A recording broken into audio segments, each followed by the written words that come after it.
4 years. Every crisis, every deal, every secret that could have destroyed him. She handled it before he ever knew it existed. Sable Winther didn't just work for Damon Voss. She was Voss Consolidated. And the morning he stood at those harbor windows and told her he was marrying Elena Marchetti Kane, he didn't even hesitate. He handed her the wedding file and walked away. If you've ever given everything to someone who never truly saw you, stay until the end. Hit like and drop your city in the comments. I want to see how far this story travels. Book. The coffee was never wrong. That was the first thing anyone noticed about Sable Winther, if they were paying attention, which most of them weren't. Every morning at 6:47, before the elevator banks in the Voss Consolidated lobby started filling with bodies, before the security desk finished its shift change, before the cleaning crew wheeled their carts back toward the service corridor, Sable walked through the front doors with 2 cups from the cart on the corner of Meridian and 5th. One black, no sugar, scalding. One with a single measure of cream, cooled to room temperature by the time she reached the 32nd floor. She had been doing this for 4 years. Nobody had ever asked her to start. She just understood that Damon Voss functioned better when his first cup of coffee arrived before he had to think about anything else.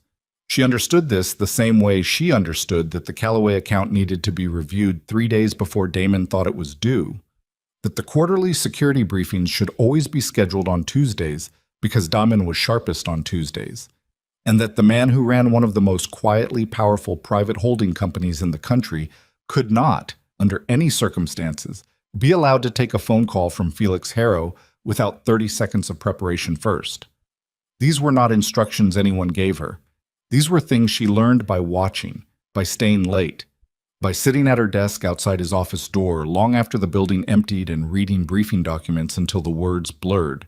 She set his coffee on the corner of his desk at 7:02. He was already there, standing at the floor-to-ceiling windows that faced the harbor, hands in his pockets, jacket off. The gray water below caught the early light in flat, dull sheets. He didn't turn around. "You saw the Brennan response," he said. It wasn't a question. It was never a question with him. "Last night," she said, "they're stalling. The counteroffer is designed to look reasonable for 48 hours. Then the liability clause kicks in and reverses the equity split." He turned then. His face was the same face it always was. Composed, watchful. The kind of face that gave nothing away in rooms full of people who were trying to take something from him. He picked up the coffee without looking at it. "How long have you known?" "Since the draft came through Thursday." "And you didn't say anything?" "I scheduled a meeting with Harrow for next Wednesday," she said. "That gives us time to build the counter strategy without tipping them off that we caught it." He looked at her for a moment. Not the way people looked at each other when they were actually seeing each other. More like the way a man checks a locked door. Confirming it's secure. Moving on. "Fine," he said, and turned back to the window. Sable returned to her desk. This was a normal morning. She had over 4 years developed what she privately thought of as a tolerance for this particular dynamic. She was good at her job in the way that very few people were genuinely good at anything. Not competent, not efficient, but structurally necessary. The difference between her and every other executive assistant in the building was that they managed their principals. Sable managed the entire system her principal operated inside. She knew which board members were quietly dissatisfied before they said anything. She knew which vendor contracts had soft clauses that would become expensive if ignored. She knew which of Damon's lieutenants were loyal and which ones were performing loyalty, and she knew this because she watched people in the moments they thought nobody important was watching. She was always watching. She was never considered important enough to be careful around. This had always been the arrangement. She had told herself for 4 years that it was enough, that the work was the thing, that building something real, something that actually functioned, was its own reward, that being indispensable was better than being visible. She believed this on the morning she handled things that should have gone to 3 different departments. She believed it on the evening she stayed until 9, drafting summaries nobody else could have written. She believed it on the night she drove home alone with her shoulders locked tight and her jaw aching from holding her expression in place all day. She mostly believed it. The morning of the harbor windows was a Thursday in early October. She had just finished routing 2 calls and flagging a contract discrepancy when Damon appeared in the open doorway of his office. He didn't summon her with the intercom. He just appeared, which meant he wanted to say something he was still organizing. She saved her work, stood, walked in. He was back at the windows. The harbor was grayer now, the light having shifted to something flatter and colder. He had his coffee in one hand and was rolling the cuff of his left sleeve with the other, a thing he did when he was about to say something he hadn't said before. "My father's been talking to the Kane family," he said. She already knew this. She had intercepted 2 scheduling requests from the Kane family's legal office in the last 3 weeks and flagged them as pending. "Marchetti Kane's daughter," Damon said. "Elena." Sable said nothing. She stood with her notepad open and her pen not quite touching the paper. "The families have been in discussion." He paused, drank from the cup. "There's going to be an alliance formalized." She understood before he finished the sentence. She had known, in the abstract, that something like this was possible.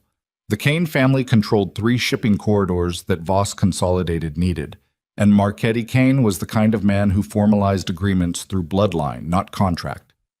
She had flagged this possibility in an internal memo 8 months ago and filed it under long-range contingencies. She had filed it there because it was the only place she could put it without having to think about what it meant. "There's going to be a formal engagement," Damon said. "Marriage, sometime in the spring." The harbor light held. Sable's pen touched the paper. "Congratulations," she said. He turned. He looked at her the same way he always looked at her.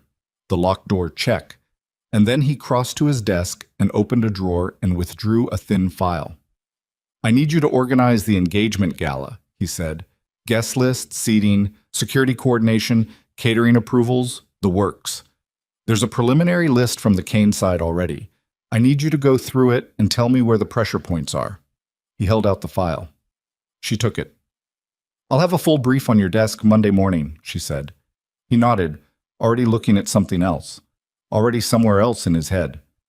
"Thank you, Sable." 2 words, delivered to the top of his desk. She walked back to her own desk, sat down, set the file in front of her, and placed both hands flat on the surface. The hallway behind her was empty. The phones weren't ringing yet. Outside, the city was doing what cities did. Noise and motion, and the dull accumulation of other people's ordinary lives. She sat there for 45 seconds. Then she opened the file and went to work.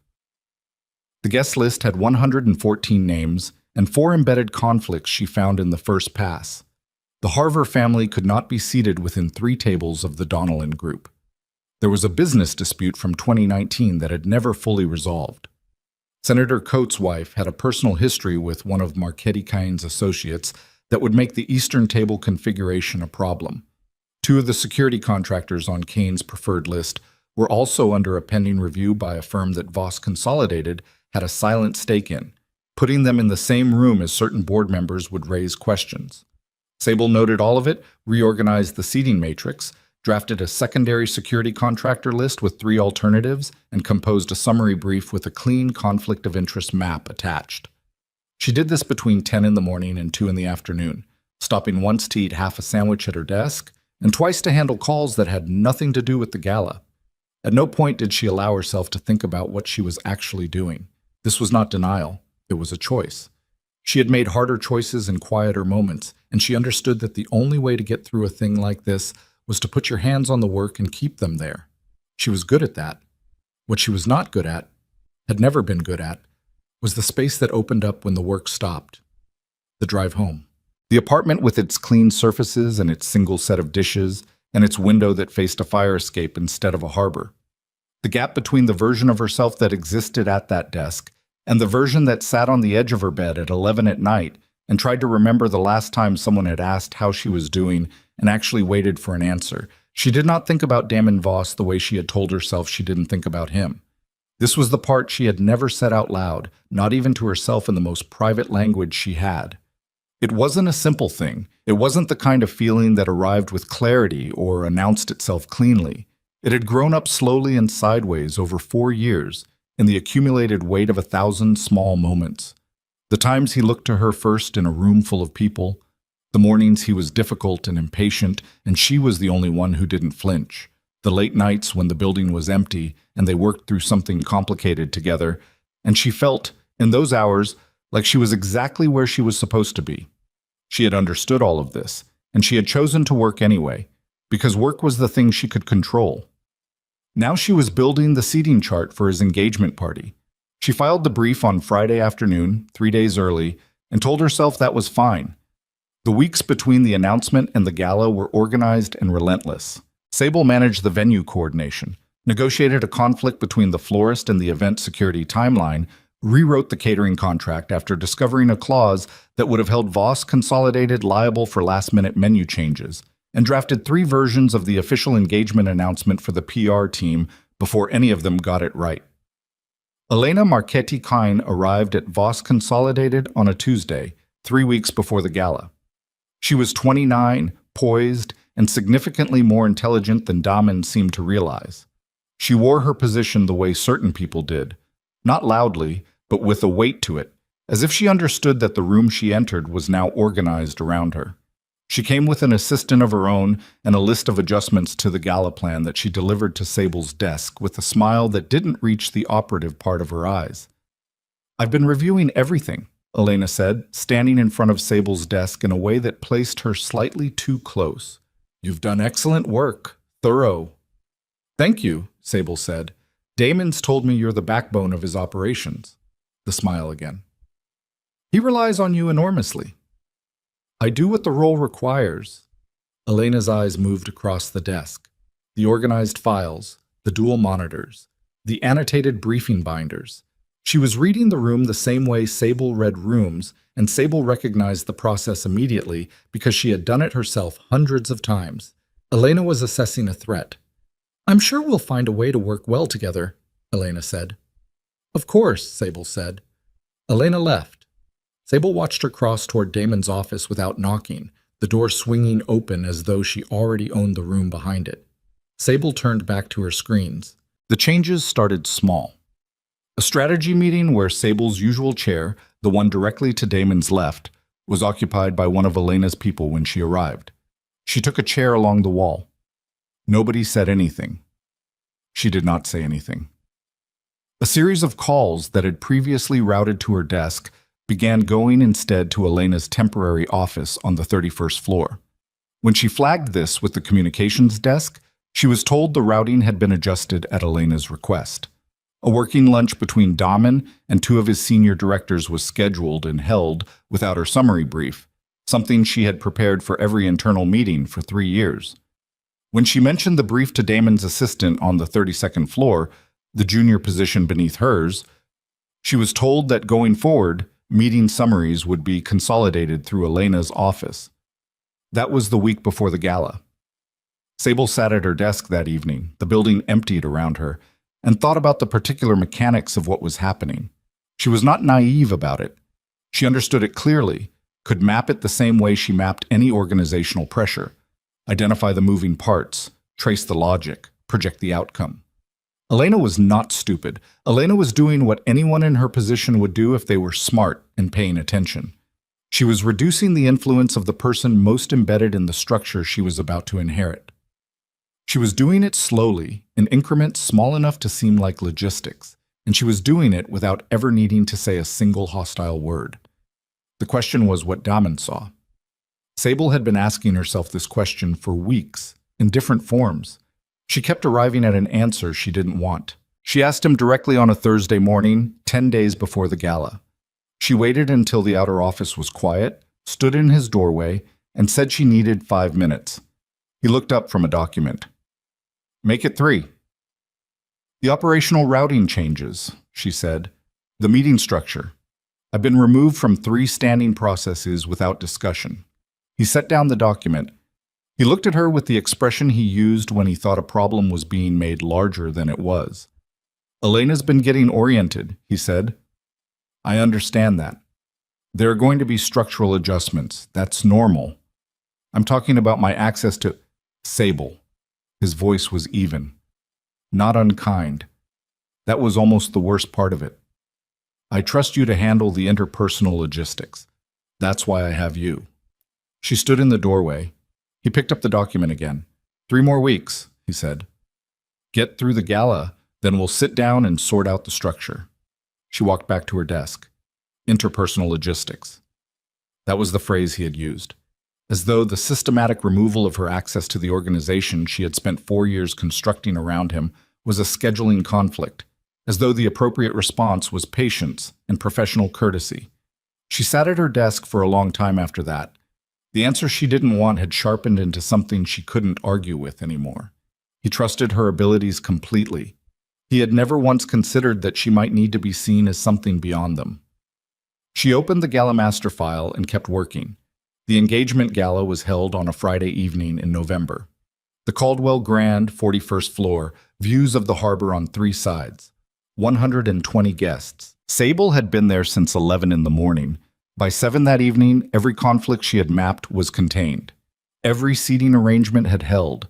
The security rotation was clean. The speeches ran on schedule. The room looked exactly like what it was supposed to look like.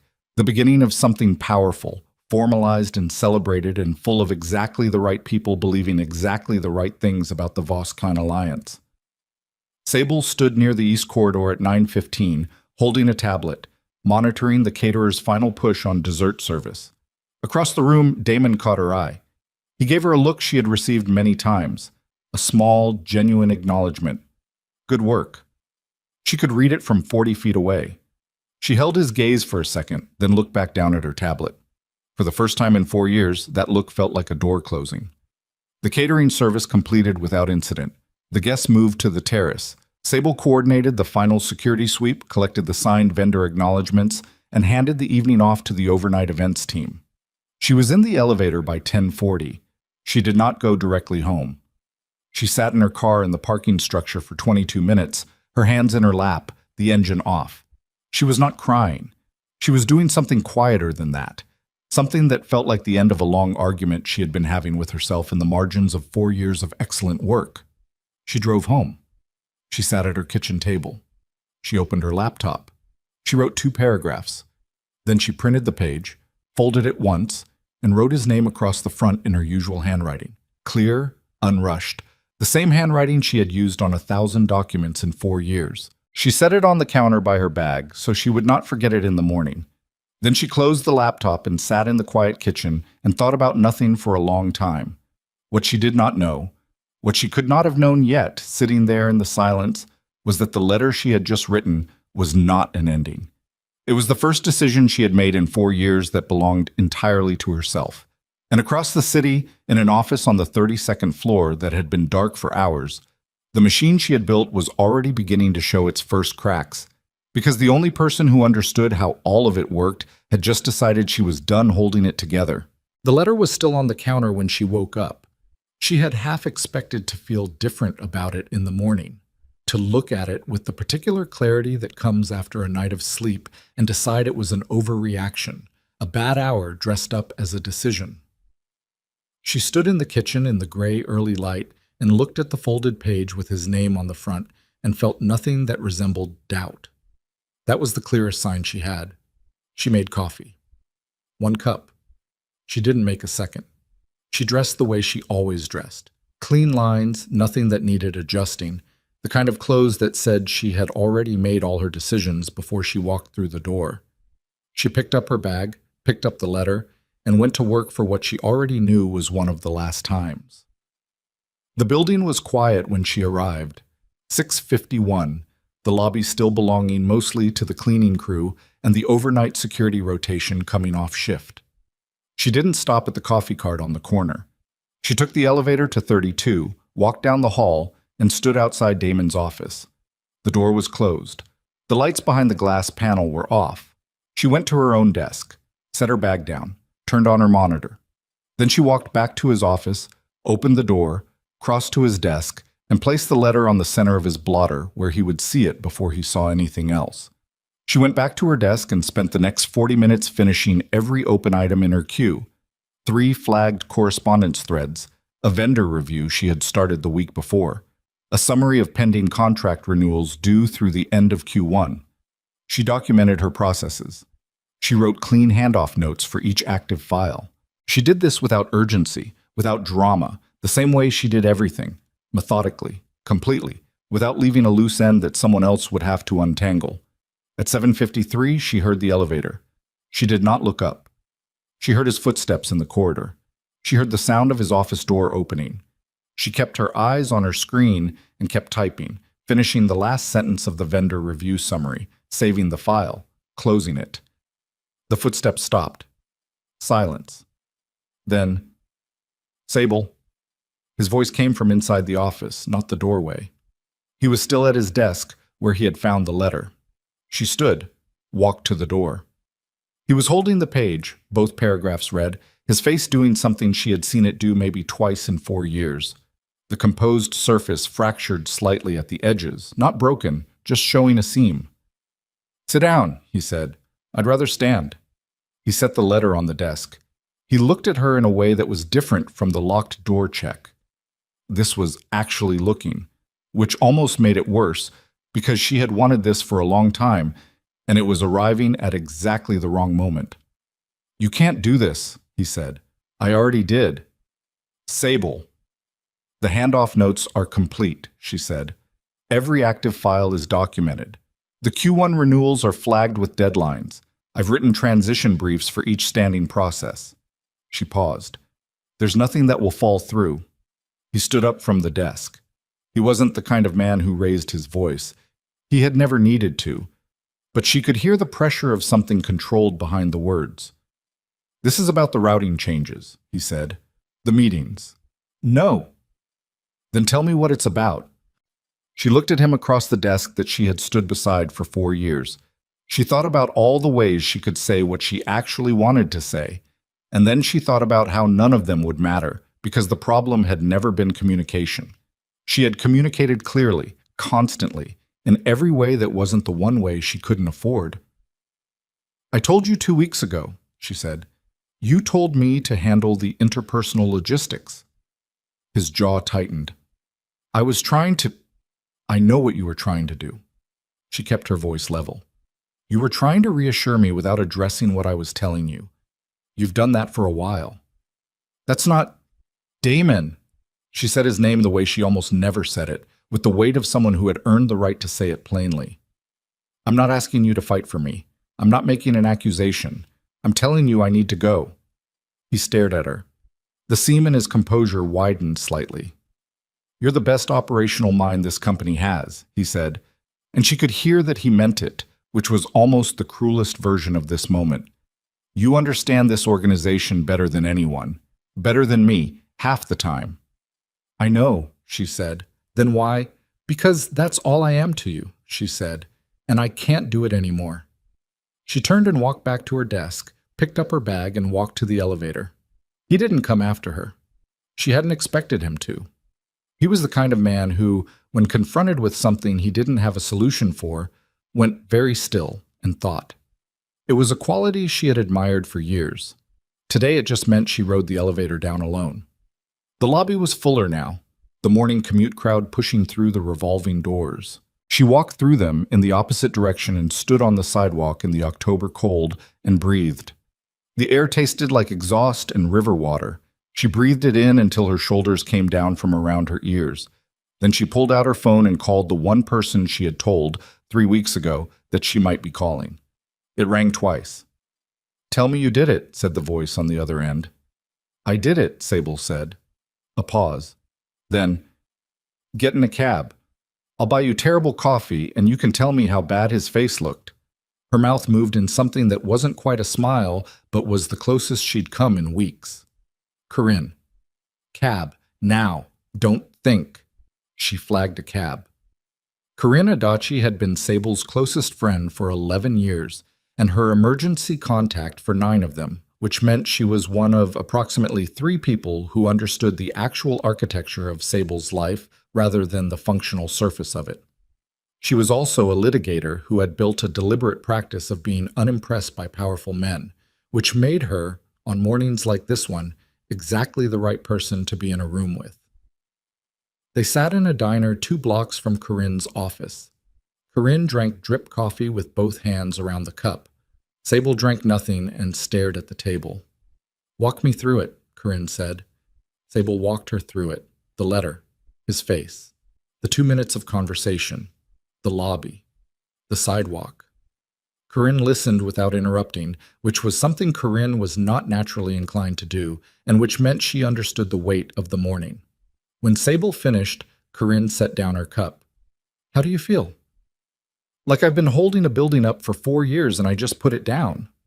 And my arms hurt." She looked at the table. "And I don't know what comes next." "Yes, you do," Corinne said. "You've known what comes next for 6 months. You just kept talking yourself out of it." Sable said nothing. "Renata Alvarez called me last week," Corinne said. Sable looked up. "She's been patient," Corinne said. "Longer than she needed to be. I told her I thought you'd be ready soon." She picked up her cup again. "Was I right?" Sable thought about Renata Alvarez, who ran Alvarez Consolidated Shipping with the precise, unhurried authority of someone who had built something entirely from scratch and knew every bolt in it. They had met at a logistics conference 2 years ago, and Renata had spent 40 minutes asking her questions that nobody at Voss Consolidated had ever thought to ask. Not about what Sable could do, about how she thought, about what she saw when she looked at an organization's moving parts. At the end of those 40 minutes, Renata had given her a card and said simply, "When you're ready." Sable had kept the card in the inside pocket of her work bag for 22 months. "Call her," Sable said. The 32nd floor of Voss Consolidated did not immediately understand what had happened. This was not surprising. The organization had been running on Sable's infrastructure for so long that its absence registered not as a single event, but as a series of small, unconnected failures that each seemed, individually, manageable. The first sign came on Monday, 4 days after she left. Marcus Teal, head of vendor operations, sent 3 emails to her address before someone thought to check whether she still had access to the system. She didn't. The email sat in an auto-reply loop until the communications desk caught it. The second sign came on Wednesday, when the Harvard account review meeting went sideways because nobody had flagged the pending conflict between their legal team and a subcontractor holding a Voss Consolidated NDA. Sable had been tracking this for 6 weeks. The note was in a file on the shared drive that nobody else had thought to open. The third sign came on Thursday, when a shipment routed through the Delacroix corridor failed customs clearance at the transfer point because the updated territorial code hadn't been applied to the contract amendment. It was a $340,000 delay. Sable had flagged the code change in a memo 4 months ago. The memo had been read, acknowledged, and not implemented because the follow-through had always been assumed to be hers. Damon found out about the shipment delay at 8:15 Thursday morning. He was in his office with the door closed for an hour after that. When he came out, his face was the composed surface with nothing beneath it. The version he wore when something had genuinely surprised him, and he was deciding what to do with that. He called Marcus Teal in first, then the logistics director, then the contracts team lead. Each conversation lasted between 8 and 20 minutes. Each ended with someone leaving his office looking like they'd been measured and found shorter than they'd thought. What he did not do was call Sable, not because he had decided not to, because he did not know what to say yet, and he had enough self-knowledge to understand that calling her before he knew what he was going to say would make everything worse. Elena came up from the 31st floor at noon. She had been at the office every day that week, working through her own adjustment calendar, and she moved through the 32nd floor now with the particular ease of someone who had decided to stop performing unfamiliarity. She went directly to Damen's office. She did not knock. Sable's replacement, a man named Price, who had been promoted from inside and was visibly unprepared for the scope of what he was now supposed to manage, watched her go in from behind his new desk and said nothing. Inside the office, Elena closed the door. "The Delacroix situation," she said. "I'm handling it." "I know you are." She sat in the chair across from his desk, not the chair along the wall, the chair directly in front of him, the chair Sable used to sit in during briefings. "I'm not here about the shipment. I'm here about the pattern." Damon looked at her. "What pattern?" 4 days, Elena said. 4 days, and you've had 3 operational failures that shouldn't have made it past someone's desk. She kept her voice even, calibrated, the voice of someone presenting a case rather than making an accusation. That tells me the desk wasn't doing what it was supposed to do. It was doing something a great deal more. She was good at her job. She was the job, Elena said. There's a difference. Damon was quiet. I'm not criticizing the hire, Elena said. I'm telling you what I see. And what I see is a structure that was built around one person's ability to carry weight that should have been distributed. She crossed her legs. That's not an HR problem. That's a structural one. He leaned back in his chair. Something moved across his face, not agreement, not quite, but the beginning of something that looked like it might become agreement if left alone for a few days. She documented everything, he said, before she left. Full handoff. I know, I've read it. Elena paused. She's thorough, she always was. Another pause, shorter. But documentation isn't the same as the judgment that produced it, and you can't document instinct. Damon said nothing. She's going to land somewhere, Elena said. Not unkind, just precise. Probably already has, and wherever that is, they're going to get something you had for 4 years without fully understanding what it was worth. She stood. I'm not saying any of this to be cruel, she said. I'm saying it because you need to rebuild the structure before the next failure, and you need to do it without expecting her to come back and fix what breaks. She went to the door, stopped. She wasn't just your assistant, Damon. She didn't turn around when she said it. I think you know that. I think you've known it for a while. She left. Damon sat alone in his office for a long time after that. The following Tuesday, Sable walked into the Alvarez Consolidated Shipping Headquarters on the south side of the harbor. 15th floor. Views of the water from the same direction as the Voss building, but from a lower angle, the harbor looking different from down here, wider somehow, more honest about the distance involved. Renata Alvarez met her at the elevator. She was 51, compact, with close-cropped hair going silver at the temples and eyes that moved the way Sable's moved, taking in the room, filing what mattered, discarding the rest. She shook Sable's hand without the ceremony people sometimes added when they were trying to signal respect. Just a clean handshake, firm, releasing on time. I'm glad you called, Renata said. Thank you for waiting, Sable said. Renata shook her head slightly. I didn't wait. I watched. She turned and led her toward a corner office. There's a difference. The office was clean and functional and completely without the kind of deliberate authority staging that Damon's office had always carried, the positioned artwork, the harbor view framed to maximize impression. Renata's desk was organized by use, not by aesthetics. There were files on the table and notes on a whiteboard and a coffee maker on the credenza that looked like it got used every 20 minutes. Renata sat across from her, not behind the desk. She pulled a chair around to the near side of the table and sat 4 feet away, which meant the conversation was going to be level. Tell me what you know about the Southern Corridor dispute, Renata said. No preamble, no performance of the meeting. Sable felt something in her chest settle into place, quiet and certain. She told Renata what she knew about the Southern Corridor dispute. She talked for 11 minutes without notes. She covered the territorial codes, the pending regulatory issue with the transfer point authorities, the 3 likely outcomes and their respective timelines, and the pressure point in the opposing consortium's leadership structure that Renata probably didn't know about.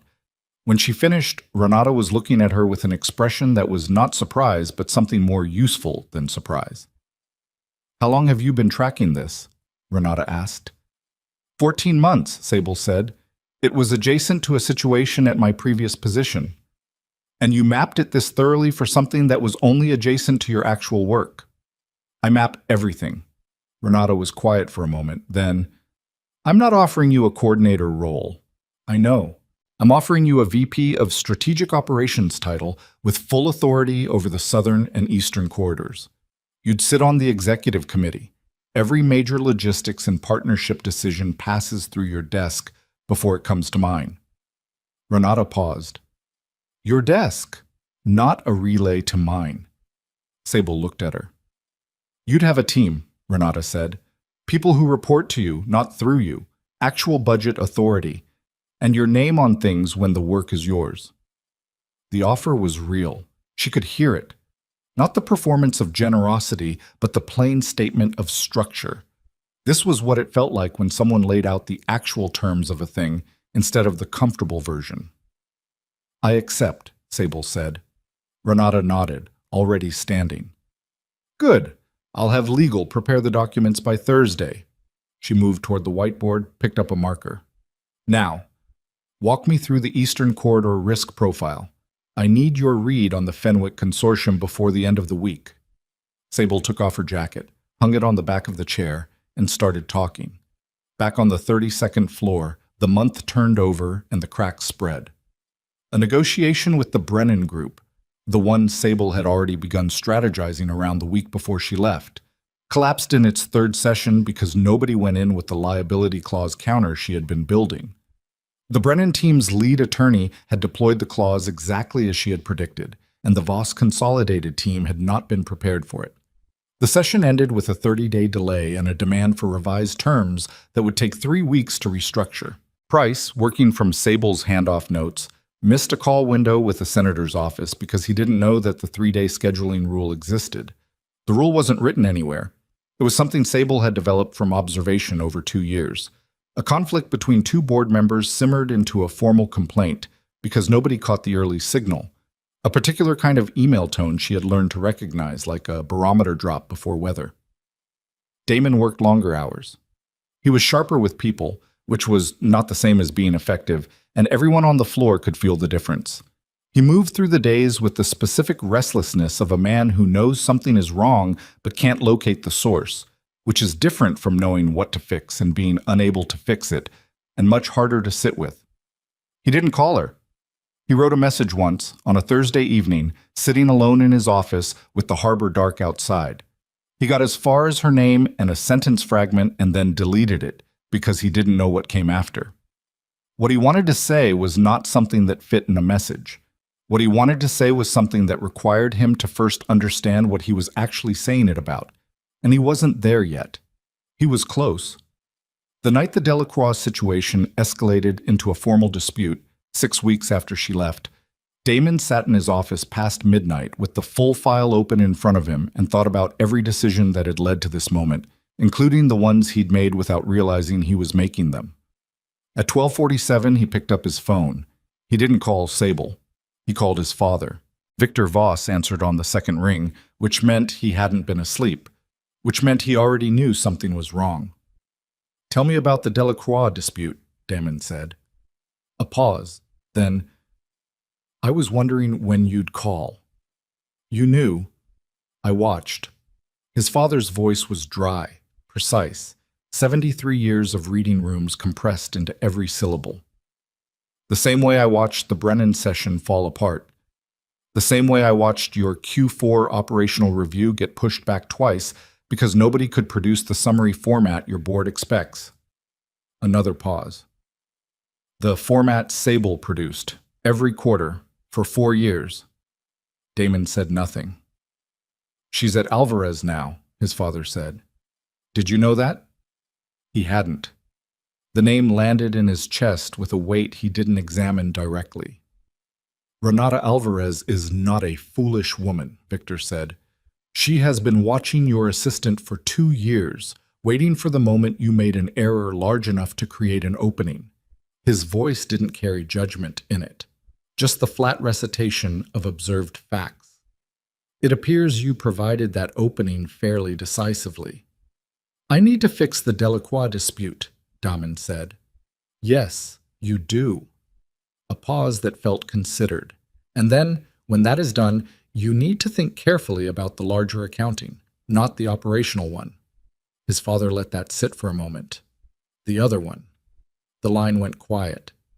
Damon set the phone down and looked at the harbor for a long time. The Delacroix dispute was manageable. He already knew the moves. He could reconstruct the logic from the pieces Sable had left behind, and with enough time and the right calls, the damage could be contained. What could not be reconstructed from the pieces she had left behind was the thing his father had called the larger accounting. He opened his laptop. He pulled up the handoff files she had left. All of it, the full document, 63 pages of meticulous, clear, completely unsentimental documentation of everything she had known and done and carried. He read it straight through until 3 in the morning, and somewhere around page 41, in a section describing how she had managed the early warning protocol for board-level conflict. A protocol she had developed entirely on her own, without being asked, without being acknowledged, because she had identified the need and simply filled it. He understood something he had been circling for weeks without landing on. She had not worked for him. She had for 4 years quietly and completely, and without a single moment of recognition, worked around him, filling every gap his authority created, building every system his confidence assumed already existed, absorbing every cost of every error before it ever reached him. He had called this arrangement good management. She had called it a resignation letter. He closed the laptop. The harbor outside was black and still, the city doing what cities did at 4 in the morning, barely holding. He sat in the silence and thought about the woman who had stood in his doorway 12 days before the gala and told him she needed to be seen as something beyond her abilities, and the way he had answered her, and the way she had looked at him when he did. He thought about what she had said when she came back to resign. "Because that's all I am to you." He had said nothing to that. He had let her walk to the elevator. He had told himself there would be time to address it when the operational situation stabilized. The operational situation was not stabilizing. And the woman he had let walk to the elevator was sitting right now in an office on the harbor's south side, doing for Renata Alvarez everything she had done for him, except this time, with a title on the door and her name on the work and a seat at the table that was actually, genuinely, irreversibly hers. He stood up. He went to the window. The water below was the same water, the same harbor, different angle, different hour, different weight. He had one decision left to make.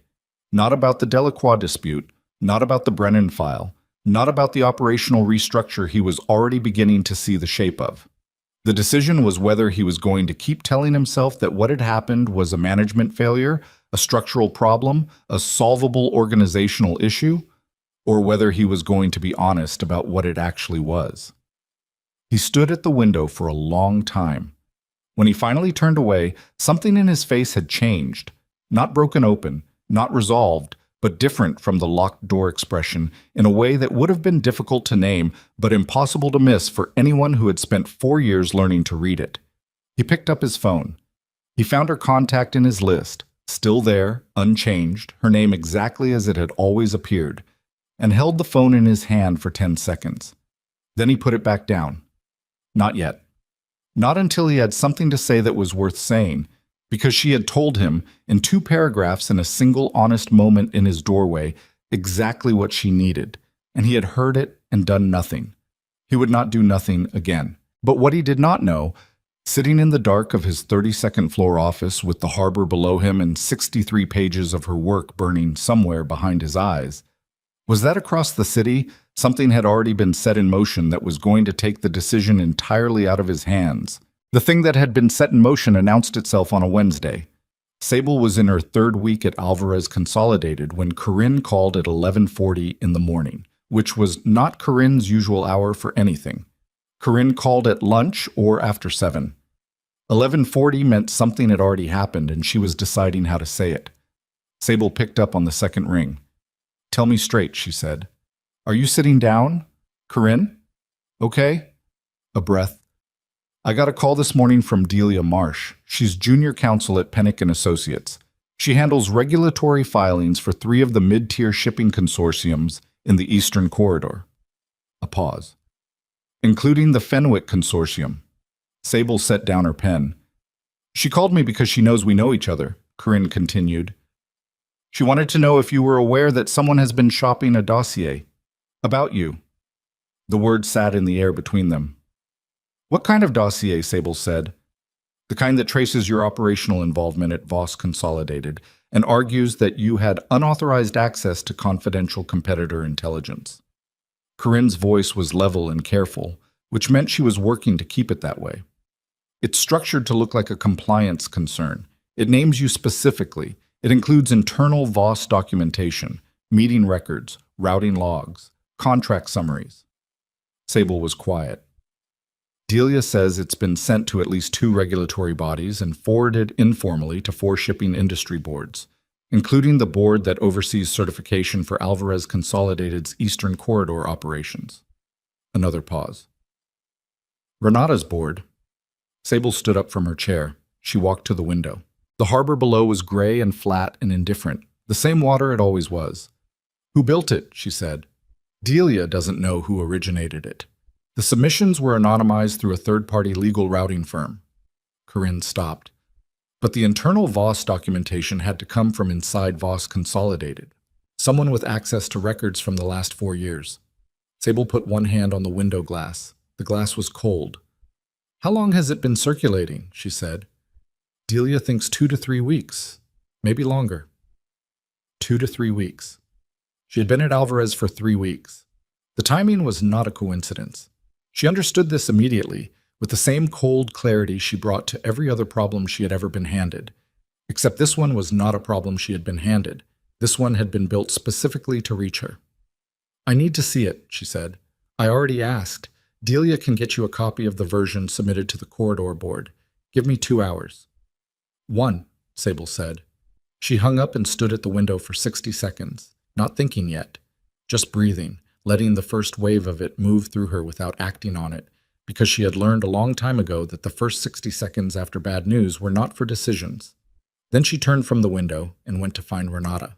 Renata was in the conference room with 2 of her logistics directors, a whiteboard half covered with route mapping. She looked up when Sable opened the door. Something in Sable's face made her say without preamble, "Give us the room." The directors left. Renata closed the whiteboard, Sable told her. All of it, in the same order Corinne had told her, without editorializing. She kept it to facts. What the dossier contained, where it had been sent, the timeline, the source question. Renata listened without moving. When Sable finished, she was quiet for a moment. The Eastern Corridor Certification Review, Renata said. Yes. That's in 6 weeks. I know. Renata looked at her steadily. If a formal compliance concern is in front of the board, 6 weeks before a certification review, they table the review, standard procedure. Yes. Which delays our corridor expansion by at least 8 months. Yes. Sable kept her eyes on Renata. I understand if you need to... Stop. Renata's voice was not sharp, but it was absolute. Don't finish that sentence. I didn't bring you here to cut you loose the first time someone came at you. She moved to the table and sat. Sit down. Think with me. Sable sat. The documentation is internal Voss material, Renata said, which means someone inside that organization made a choice to use it as a weapon. Yes. That's not a compliance filing. That's a targeted action. Renata's eyes moved, precise and unhurried. Who knew you were coming here before it was public? Sable thought about it. Corinne. Renata herself. The legal team that prepared the employment documents, and anyone inside Voss Consolidated who had been paying close enough attention to Sable's departure to ask where she might land. Elena Kane, she said. The name came out flat, not accusatory, just the conclusion of a logical sequence. Renata looked at her. She arrived at Voss Consolidated the same week the operational routing changes started, Sable said. She has access to Damon's inner structure by now. She's methodical, and she's patient, and she identified me as a structural threat within 48 hours of meeting me. She paused. She also knew from Damon that I had relationships in the shipping corridor space. If she did any background work, and she would have, Alvarez Consolidated would have appeared in that picture. You think she moved on you before you even walked in my door? I think she started building it the week I resigned. Sable kept her voice steady. She didn't need to destroy me. She just needed to make me too expensive to keep. Renata was quiet for a moment. Then she said, Do you have anything that contradicts the dossier's framing? Everything I handled at Voss Consolidated was within the scope of my role. The competitor intelligence she's describing was market analysis that Damon requested through normal operational channels. It's documented. She paused. But documentation is only useful if you have access to it. That material is inside Voss systems. And you no longer have access to Voss systems. No. The words sat there between them like a closed door. The copy of the dossier arrived via Corinne at 12:58. Sable read it in a conference room alone, door closed, the document on the table in front of her. It was 51 pages. It had been built by someone who understood how to construct a narrative from true facts arranged in a misleading sequence. Every document it cited was real. Every meeting it referenced had occurred.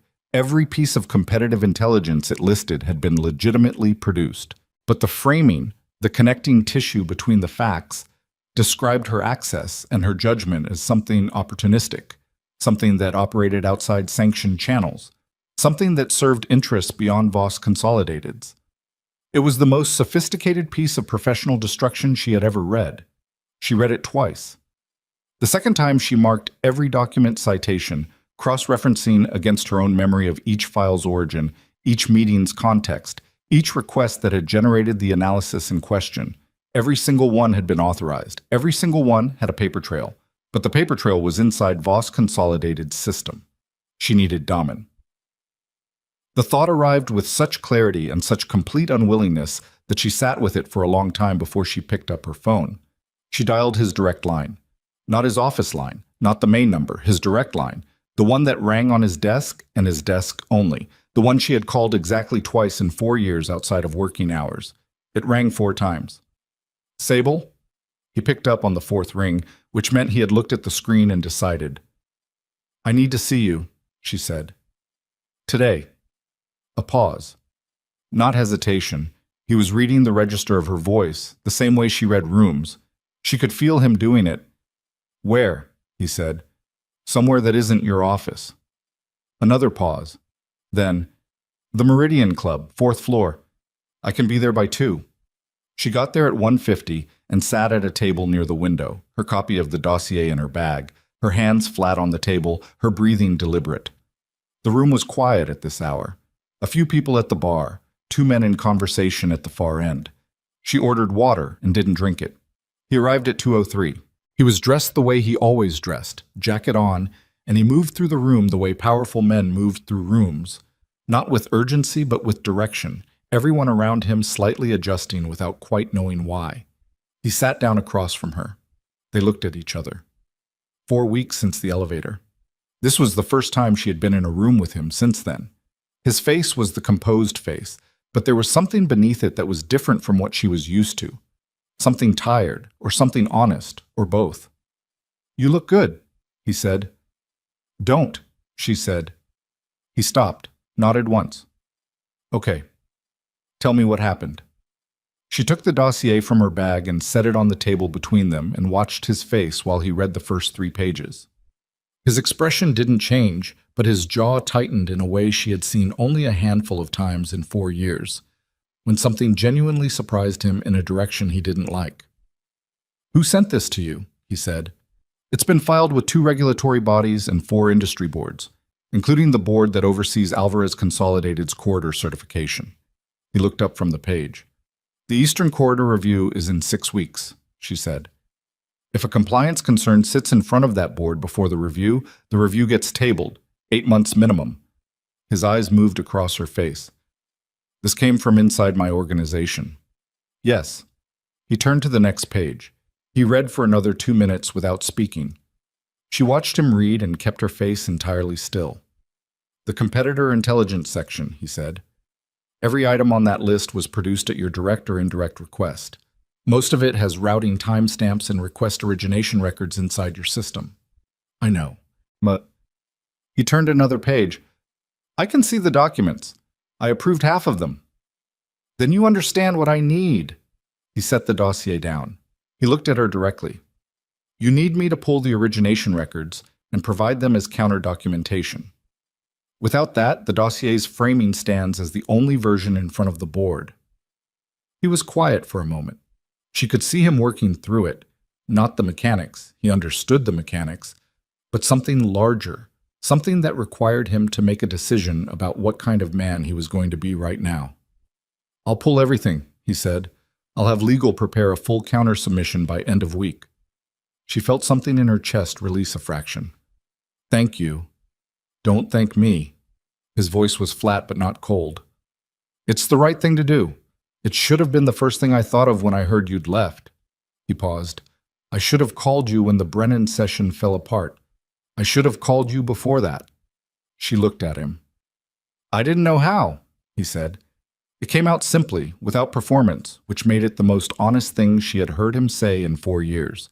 She picked up the water glass she hadn't touched, set it down again. Let me ask you something. Go ahead. Did you know about this before today? He didn't look away. No. Did Elena have access to the operational records? A pause that was one beat too long. She was being integrated into the organization, he said carefully. Damon, her voice was even. Did she have access to the records cited in that document? He looked at the dossier. I would have to review the access logs to confirm specific documents. But generally, yes. Her integration gave her access to operational archives.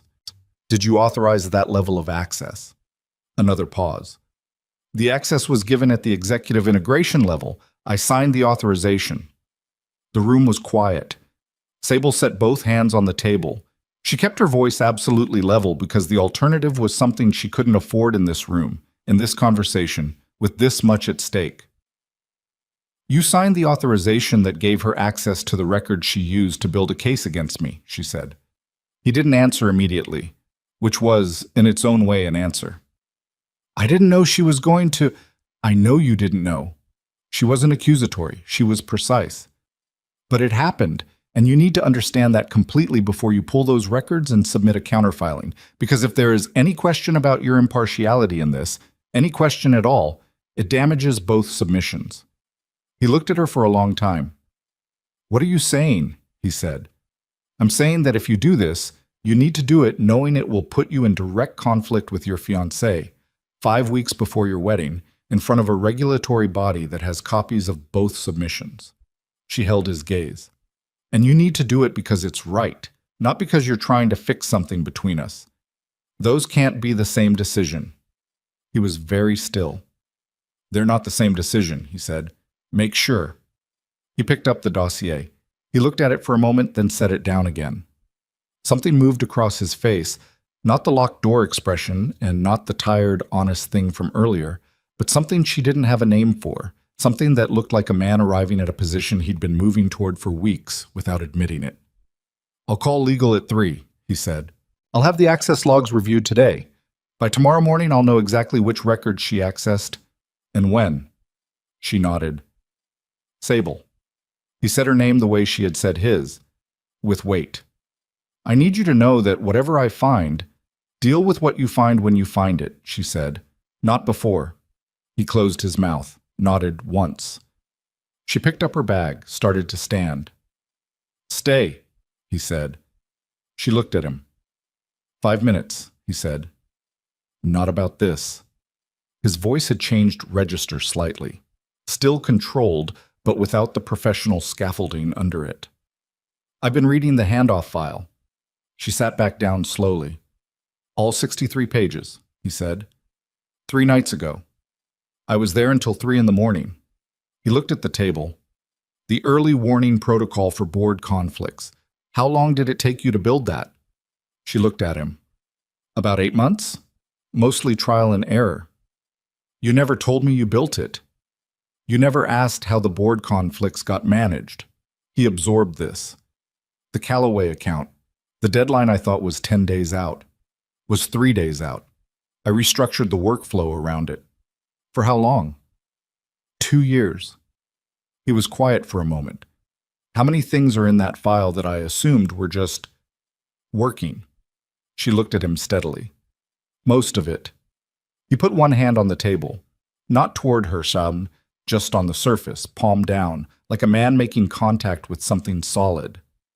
I need you to know I understand that now, not just operationally, what it cost, what it meant.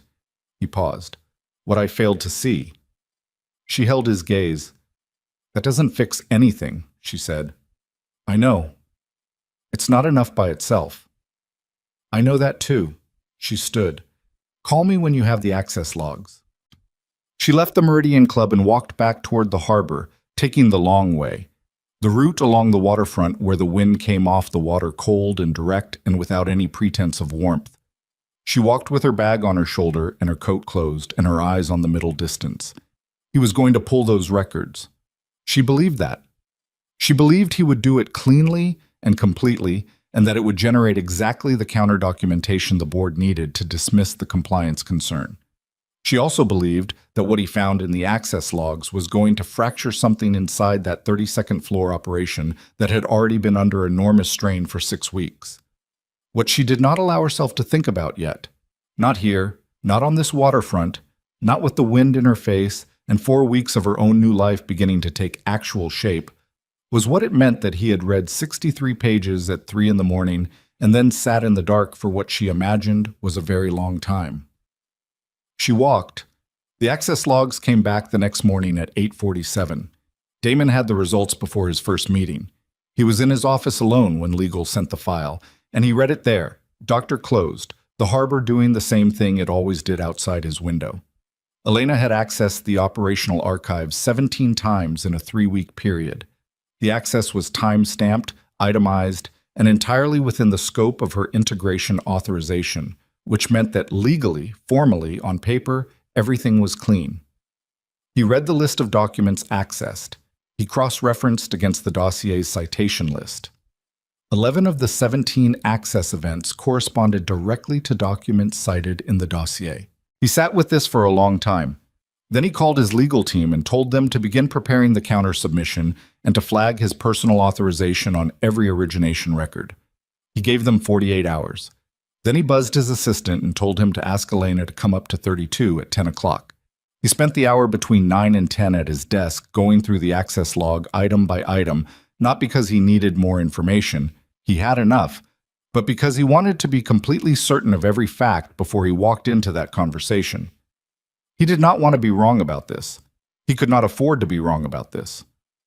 Elena arrived at 10:03.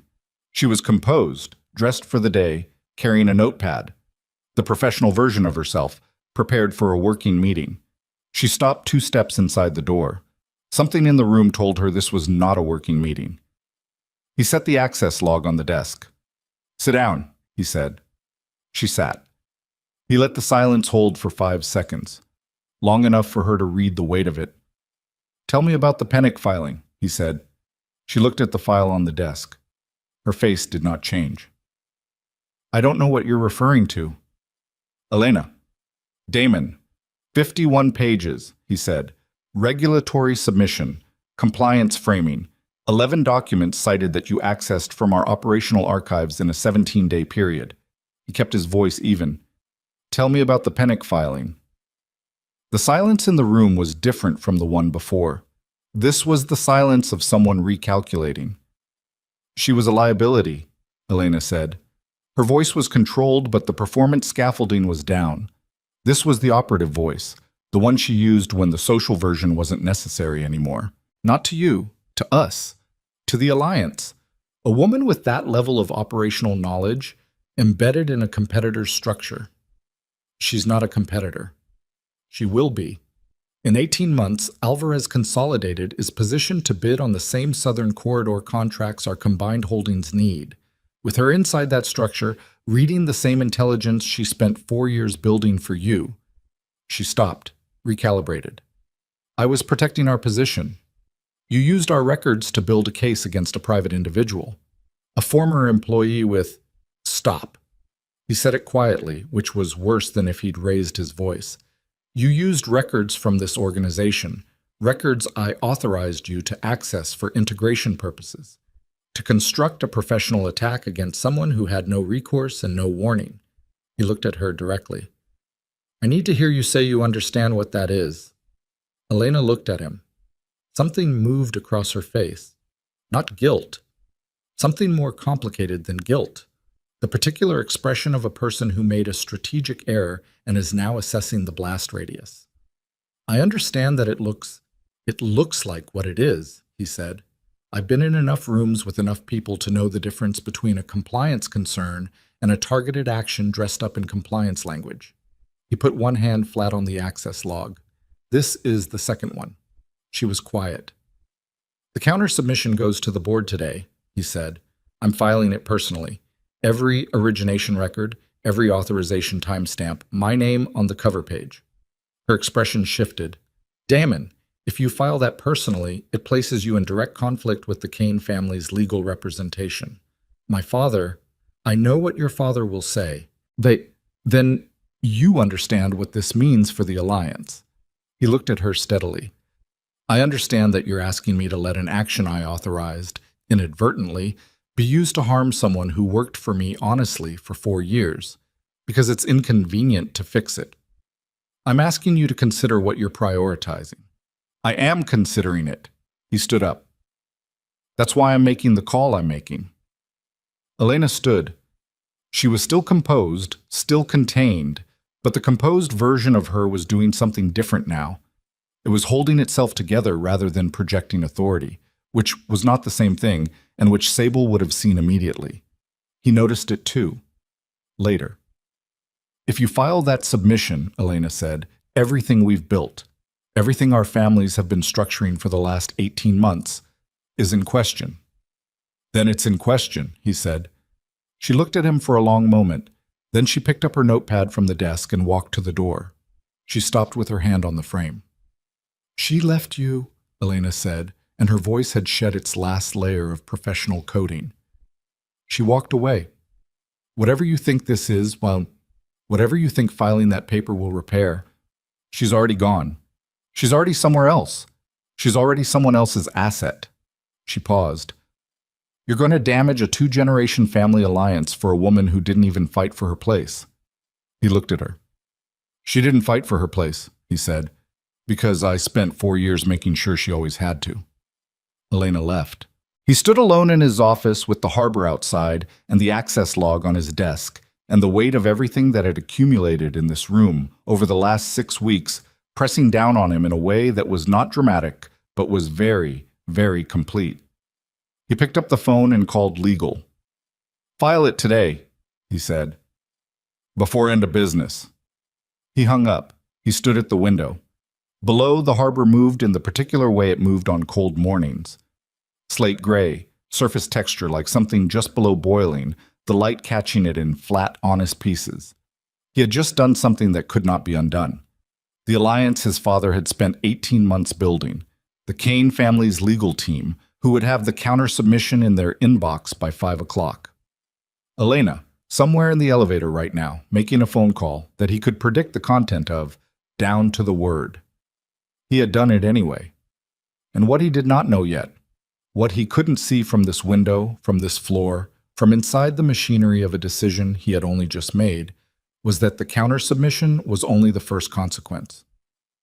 The second consequence was already moving, set in motion by the access log review, specifically by document 11 on the list, a file Elena had accessed that had nothing to do with Sable and everything to do with the Khan family's own position in the Eastern Corridor.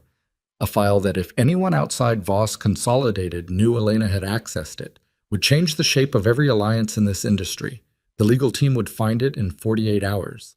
And when they did, the thing Damon thought he had just resolved would open into something that neither he nor Sable nor anyone else on either side of the harbor had prepared for. The legal team found document 11 at 6:14 in the morning, 41 hours after Damon filed the counter-submission. He was already at his desk when the call came in.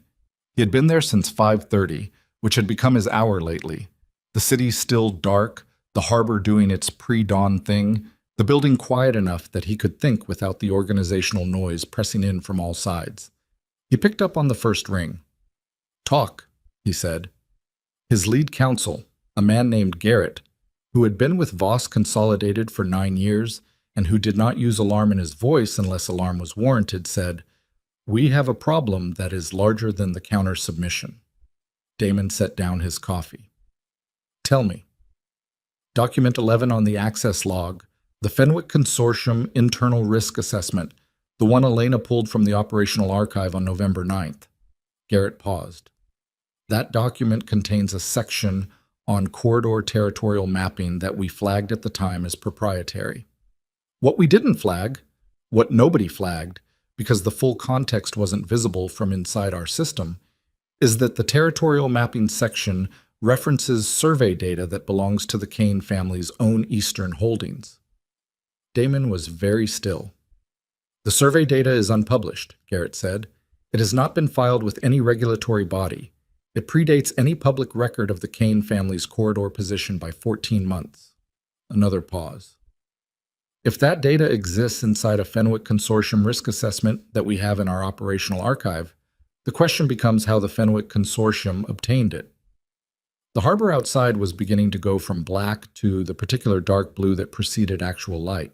And the answer, Damon said, the answer, based on the metadata embedded in the document, is that the survey data was inserted into the Fenwick file from a Kane family internal source, approximately 16 months ago. Garrett's voice was measured, deliberate. Someone inside the Kane family's operation fed their own proprietary survey data to the Fenwick Consortium, covertly, which means either the Kane family has a leak they don't know about, or they were positioning the Fenwick Consortium as a proxy, Damon said. Silence on the line. If the Kane family has been feeding information to the Fenwick Consortium while simultaneously negotiating an alliance with us, Damon said, then the Eastern Corridor contracts we've been structuring this alliance around. We're never going to be exclusively ours, Garrett said. The Fenwick Consortium's bid would have come in with intelligence the Kane family provided. Our bid would have been undercut from inside. He stopped. The alliance wasn't designed to give us the corridor. It was designed to position us to lose it while looking like we had insider advantage. Damon put his hand flat on the desk. The wedding is in 4 weeks, he said. Yes. Pull everything, he said. Every document touching the Kane Alliance, every filing, every internal communication. I want a complete picture on my desk by noon, and I want it held at attorney-client privilege until I tell you otherwise. Done, Garrett said. One more thing. What? Elena accessed document 11 on November 9th. The counter-submission we filed references the access log. A pause. Which means the Kane family's legal team, when they receive the counter-submission, will know we have the Fenwick file, and that we've seen the survey data. The full shape of it landed. They're going to move fast, Damon said. I'd expect contact within 24 hours. He hung up and sat in the dark office and breathed for 30 seconds. Then he called Sable. She answered on the second ring. It was 6:22 in the morning. How fast can you get to my office? He said. A pause that was exactly 1 beat. Tell me why first. He told her. All of it. Document 11, the survey data, the Fenwick connection, the implication for the alliance. He kept it short and factual because she would process it faster that way, and because he didn't have time for anything that wasn't essential. When he finished, there was a silence on her end that he recognized as the particular silence of someone organizing a very large amount of information very quickly. The Fenwick bid is still open, she said. Yes. When does the corridor contract award close? 43 days. And the certification review for Alvarez Consolidated's Eastern Corridor application is in 6 weeks, he said, which is inside the contract award window. Another silence. Then, if the Kane family knows you have the Fenwick file and they move to discredit the counter-submission before the certification board reviews it, Renata's expansion gets blocked and the Fenwick bid goes through with Kane intelligence behind it, he said. Yes. She was quiet for 3 seconds. I'll be there in 30 minutes, she said. She was there in 26. She came through his office door without stopping at the outer desk, her coat still on, her hair not fully arranged. She had left in a hurry, and she hadn't tried to hide it. She set her bag on the table, pulled out her laptop, and was already opening files before she sat down.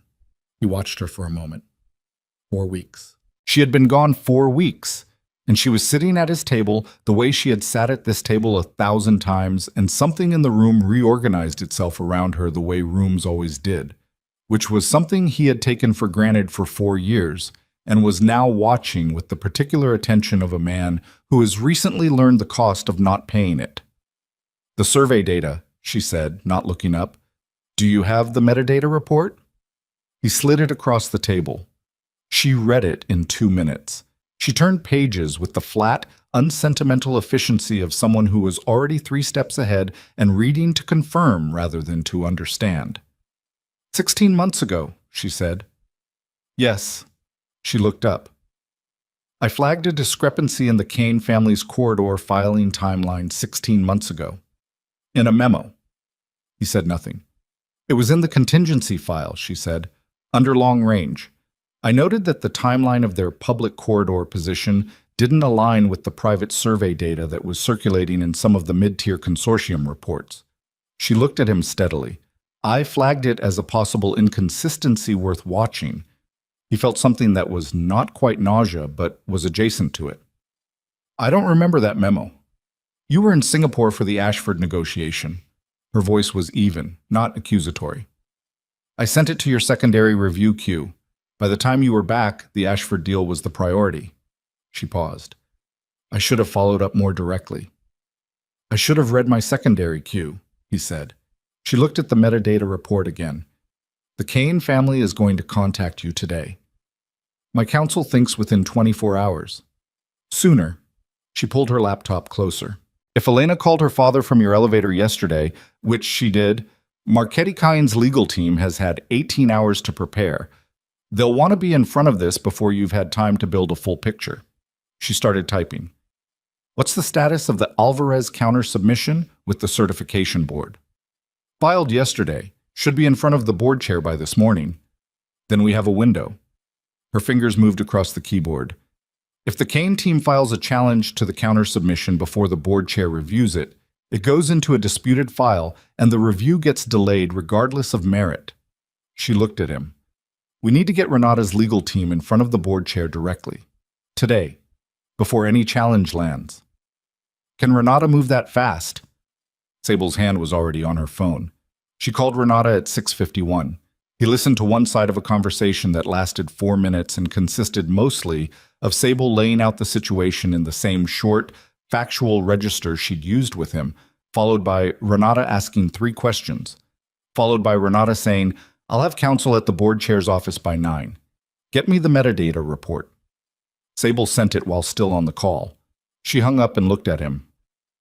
What do you need from me for the counter submission? She said. A statement, your account of each document on the access log, context, authorization, your role in producing it, first person, dated, signed. He paused. Garrett thinks it strengthens the filing significantly if it comes directly from you. I can have it done in 2 hours. She pulled a legal pad from her bag and started writing by hand, which was how she had always drafted her clearest work. He had seen her do it 100 times and had never once thought to ask why. He went to the window. The harbor had gone from dark blue to the flat gray that meant actual morning had arrived. At 8:43, the call from Marchetti Kane's legal office came through to Garrett's line. Garrett transferred it to Damon at 8:51. He took it standing at his desk, Sable across the room at the table, still writing.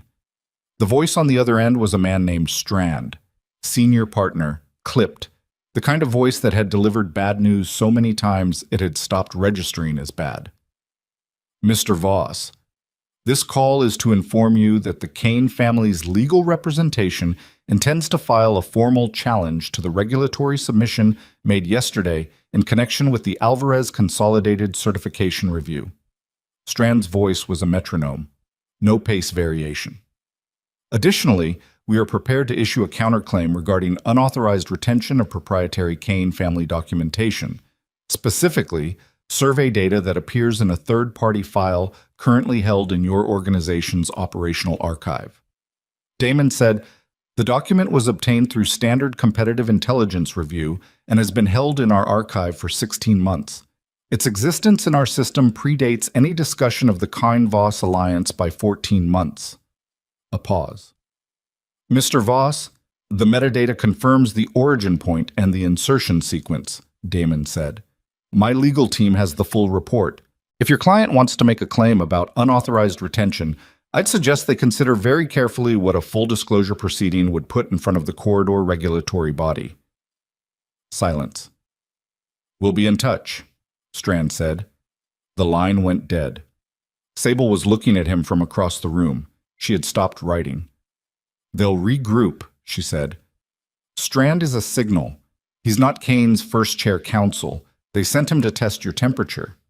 I know. Kane's first chair is a woman named Berthold, Vienna Berthold. She doesn't make calls, she makes appearances. Sable set down her pen. If Vienna Berthold walks into this building today, the Kane family is not looking for a negotiated resolution. What are they looking for? Capitulation or mutually assured damage, she said.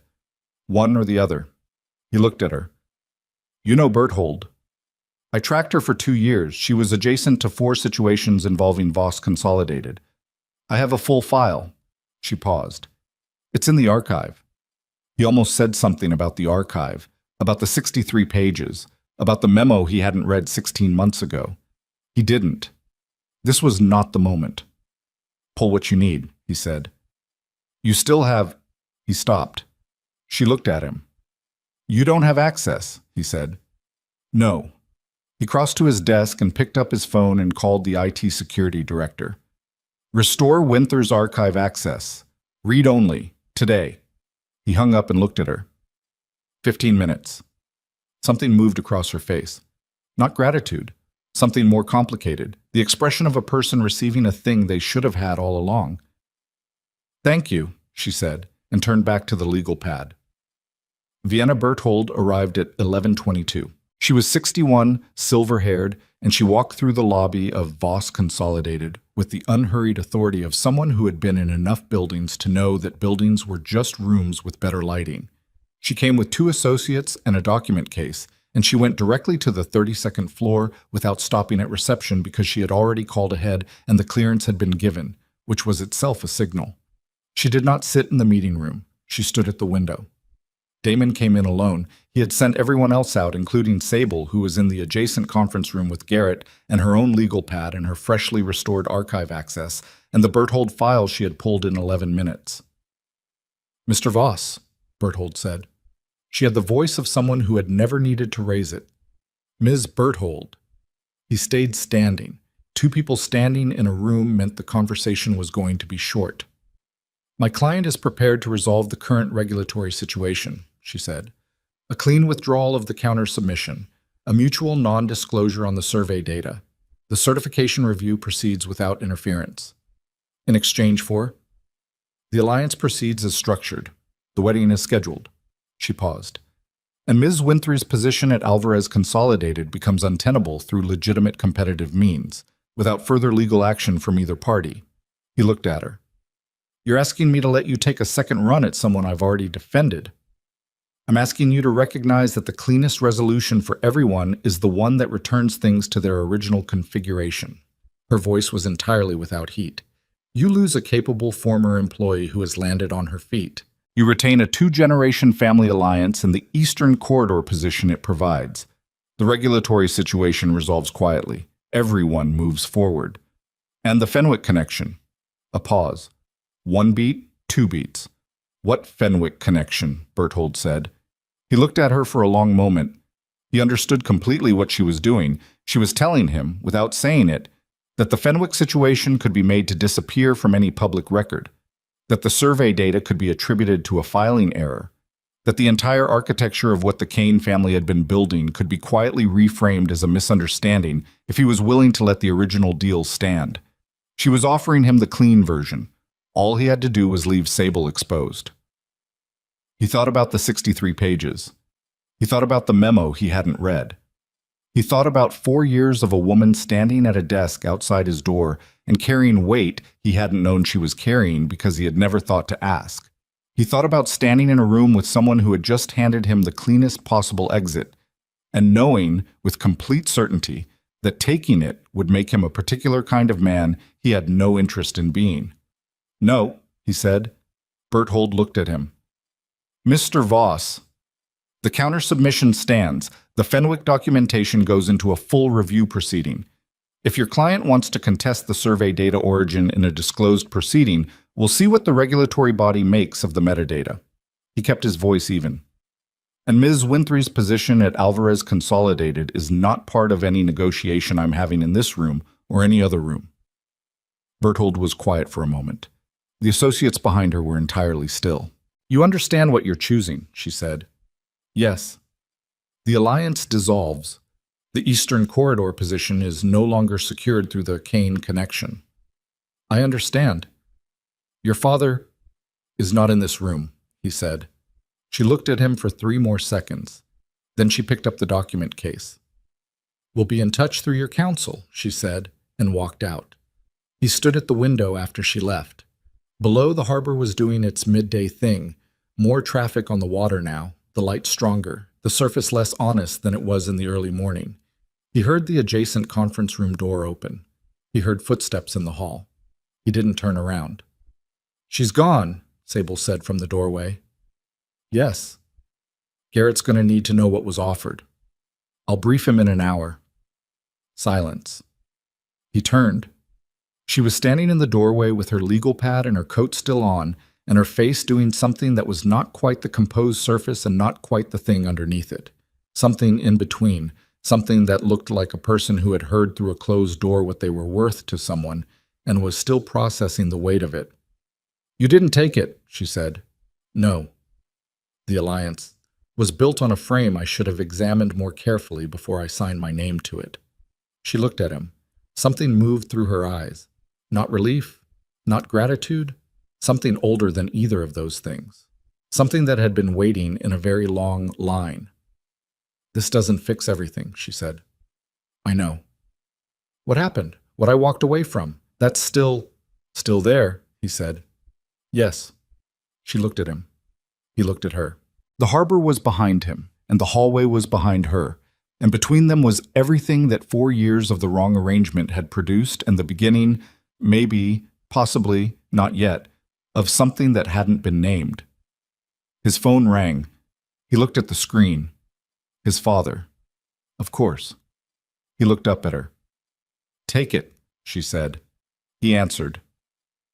Victor Voss's voice came through the line without preamble, without the measured pace of the midnight call. This was a different register, sharper and more direct than his son had heard from him in years. "Marchetti called me 11 minutes ago," Victor said. "He told me you refused Berthold's offer." "Yes."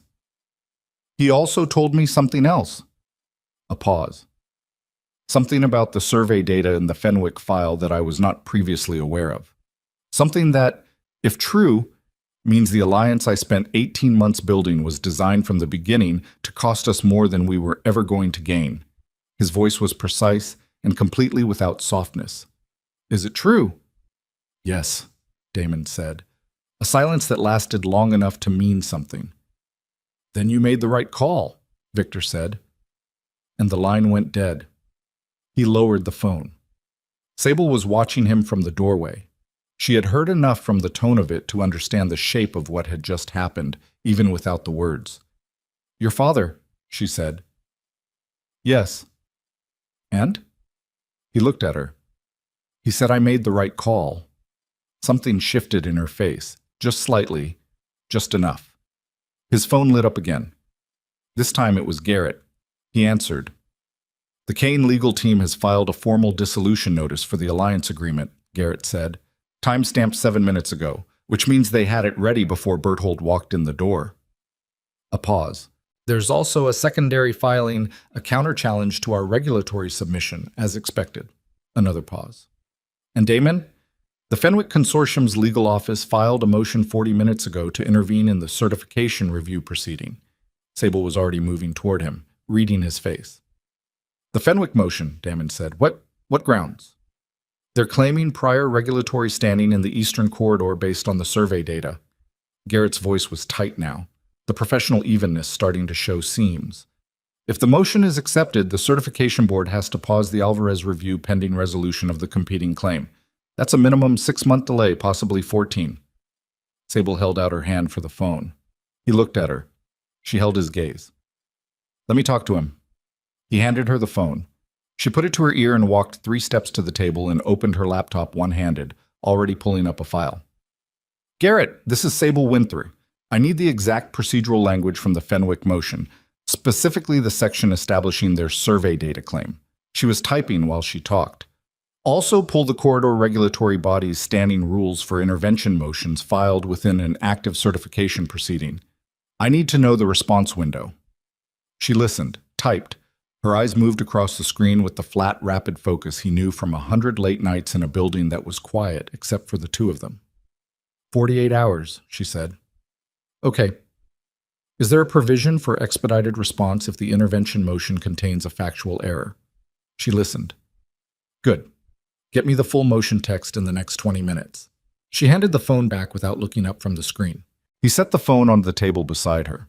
The survey data claim in the Fenwick motion, she said. If it's based on the same inserted data from the Kane archive, it is, he said. Then the metadata report is a direct factual refutation of their standing claim. Her fingers moved. An expedited response with the metadata attached, filed before the board chair acts on the motion, could get the intervention thrown out on procedural grounds before it ever reaches a hearing. You'd need to build the response in 48 hours. I'd need to build it in 24, she said. The board chair's office opens at 8 tomorrow. We want to be the first filing on his desk. She looked up at him. I need Garrett, and I need full archive access, and I need an office with a door. He looked at her for a moment. Use mine, he said. She looked at him. I'll work from the conference room, he said. Take the desk. Something crossed her face. Not sentimentality, but the particular acknowledgement of a person who has been handed exactly the right thing at exactly the right moment and knows what it means. She picked up her laptop and her legal pad and moved to his desk without ceremony and sat down and started working. He stood in the middle of his own office and watched her for 3 seconds. Then he picked up his jacket and his phone and his own work and went to the conference room and closed the door. Through the glass panel, he could see her at his desk, the harbor behind her, her hands moving, her head down, the city doing what it always did outside the window. Indifferent, relentless, utterly unconcerned with what was being built inside this room. He sat at the conference table and opened his own files and went to work. They worked through the afternoon and into the evening. Garrett came up at 2 and worked alongside her in the office. 2 of Renata's legal team joined by video call at 3:15. Sable coordinated all of it. The document pulls, the procedural language, the factual rebuttal structure, with the same unhurried efficiency that he had watched operate from a distance for 4 years and was now watching from 20 feet away through a glass panel. At 8:40 in the evening, she came to the conference room door and knocked once and opened it. He looked up. It's ready, she said. Come look at it. He went. The response was 38 pages. He read it standing beside his own desk, and she stood 3 feet away and watched him read and did not speak. When he finished, he set it down. File it tonight, he said. Don't wait for morning. She nodded and picked up the phone to call Garrett. He went back to the window. 8:45 at night. The harbor was black again, the city lit up against it, all that glass and steel throwing light back at the water. He had been in this building for 15 hours. The alliance was gone. The Kane family's legal team had 3 active filings in motion against Voss Consolidated. His father had said 4 words and hung up. His entire Eastern Corridor strategy had to be rebuilt from the ground up. Behind him, he heard her voice on the phone. Efficient, final, giving Garrett the instruction to file. He heard her hang up. He heard her move, the small sounds of her gathering her things, laptop closing, bag zipper, coat being lifted from the back of his chair. He turned. She was standing beside his desk, coat on, bag on her shoulder, the legal pad tucked under her arm. The desk was clean. She had left it exactly as she had found it. She looked at him. He looked at her. The response was filed. The motion was answered. Tomorrow morning, at 8 o'clock, the board chair's office would open and find 38 pages of factual rebuttal sitting at the top of the stack, Garrett's cover letter attached, the metadata report appended, everything in order. What happened after that was not in either of their hands tonight. Go home, he said. Sleep. You too, she said. She turned toward the door. Sable? She stopped. Didn't turn all the way around. Turned enough. He looked at her in the half-light of his own office, in the building they had both spent 4 years in, with everything that had broken and been rebuilt and broken again in the last 6 weeks, sitting in the air between them, and he thought about all the things he hadn't said for all the years he hadn't said them, and he understood that this was still not the moment for all of them. But there was one thing. What you did tonight, he said. The filing. The response. All of it. He paused. I need you to know I see it, not just the work. He held her gaze. You. She stood in the doorway for a moment, then she said, very quietly, I know. And she walked out. He stood alone in his office, with the harbor below him, and the filed response somewhere in the legal system, and the weight of 6 weeks pressing down on him with the particular density of things that are almost resolved but not yet. Almost said, but not yet. Almost arrived at the place they were always going to arrive, but not yet. His phone lit up on the desk. He looked at the screen. It was a number he didn't recognize. Area code he didn't place immediately. He stared at it for 3 seconds before he understood. It was a number he had never called, but had run through his system twice in the last 3 weeks, because he had been trying to understand, quietly and without announcing it, the full shape of what Renata Alvarez had been building in the Southern Corridor. The Fenwick Consortium's General Counsel, calling him.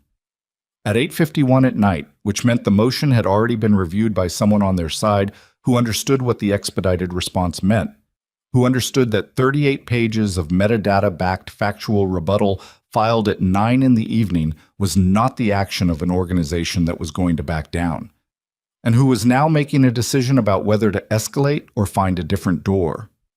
He picked up the phone. The Fenwick Consortium's General Counsel was a man named Otto Rice.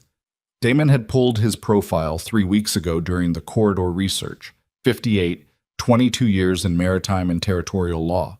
The kind of lawyer who had survived long enough in the industry to know which fights were worth finishing and which ones were expensive theater. He did not make calls at 8:51 at night unless the math had already changed. "Mr. Voss," Rice said. His voice was measured, slightly tired, the voice of a man who had been in his own office for a long time today. "I assume you know why I'm calling." "I have a reasonable idea," Damon said. "The expedited response your team filed this evening." A pause. "It's thorough." "Yes." "The metadata report in particular." Another pause. "Creates a significant problem for the standing claim in our motion." Damon said nothing. He had learned, over 20 years of these conversations, that the most powerful thing you could do when someone was arriving at a concession was give them room to arrive. "I want to be direct with you," Rice said.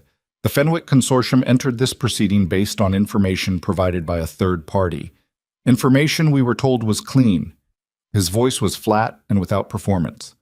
"The metadata suggests it was not clean, and if it was not clean, then the standing claim in our motion is built on a foundation that will not survive a full disclosure proceeding." "No," Damon said. "It won't." "We have no interest in a disclosure proceeding." Rice stopped. "I don't think you do either." "What I have an interest in," Damon said, "is the Alvarez Consolidated Certification Review proceeding without interference, and a full record of how the survey data entered the Fenwick Consortium's risk assessment. A silence that lasted long enough to mean something was being decided. "The motion will be withdrawn by 9 tomorrow morning," Rice said. "In exchange, I need your counsel to agree to a mutual hold on any further action related to the survey data origin, pending a separate private resolution between the Fenwick Consortium and the party who provided the data." "The Kane family," Damon said. "I didn't say that." "You didn't need to." He paused. "The mutual hold is acceptable. The withdrawal has to be unconditional and on record before the board chair's office opens." "Agreed," Rice paused. "Mr. Voss, for what it's worth, and the woman who built that response tonight, the procedural argument in Section 4, the factual rebuttal structure. I've been doing this for 22 years. He stopped. "That's clean work." Damon looked at the harbor. "Yes," he said, "it is." He hung up and called Garrett and gave him the terms and told him to be ready to confirm the withdrawal first thing in the morning. Garrett asked 3 questions, all of them good, and then said he'd handle it. Damon set the phone down. The office was quiet. The harbor was black. The city outside the window was doing what it always did at this hour, holding itself together with light and noise and the accumulated weight of a million ordinary nights. He stood there for a long time. Then he turned off the lights and went home.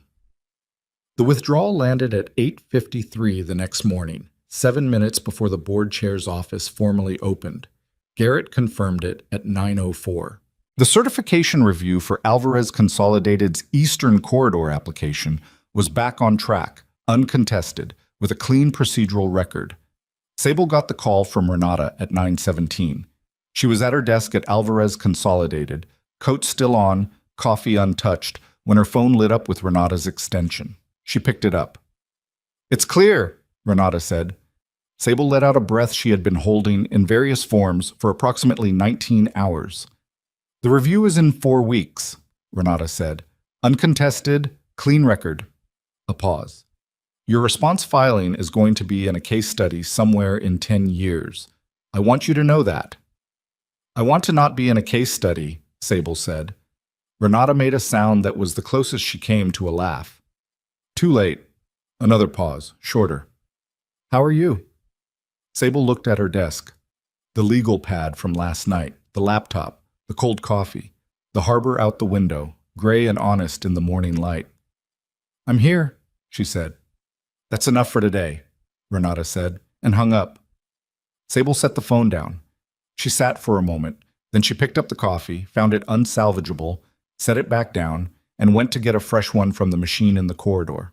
She stood at the machine while it ran and felt the particular exhaustion that comes after a crisis resolves. Not relief exactly, more like the moment when your body finally receives the message that the emergency is over and begins the accounting of what it cost. Her shoulders ached. Her eyes felt like she'd been reading in bad light for 12 hours, which she had. Her jaw was tight in the way it got when she'd been holding her expression in place for a long time in rooms full of people who needed her to be steady. She took the coffee back to her desk and sat down and looked at the harbor. 42 days until the certification review. 4 weeks until the Voss wedding had been scheduled. She thought about that last one and then deliberately set it aside, because it was not her accounting to do, and because the morning was already full enough. The dissolution of the Voss alliance became public on a Friday, 11 days after the Berthold meeting. The announcement was brief and attributed to mutual agreement, the standard language for situations where the truth was too complicated and too damaging to put in a press release. The industry read it correctly, the way industries always read that particular language. And by the following Monday, there were 3 separate analytical pieces in trade publications speculating about the Eastern Corridor implications. None of them knew about the survey data. None of them knew about the Fenwick motion. None of them had the full picture. Sable read 2 of the 3 pieces on her lunch break and noted 2 factual errors and 1 conclusion that was close but not quite right, and then closed her laptop and went back to the corridor expansion work because that was where her energy needed to go. She did not reach out to Damon. He did not reach out to her. This lasted for 3 weeks.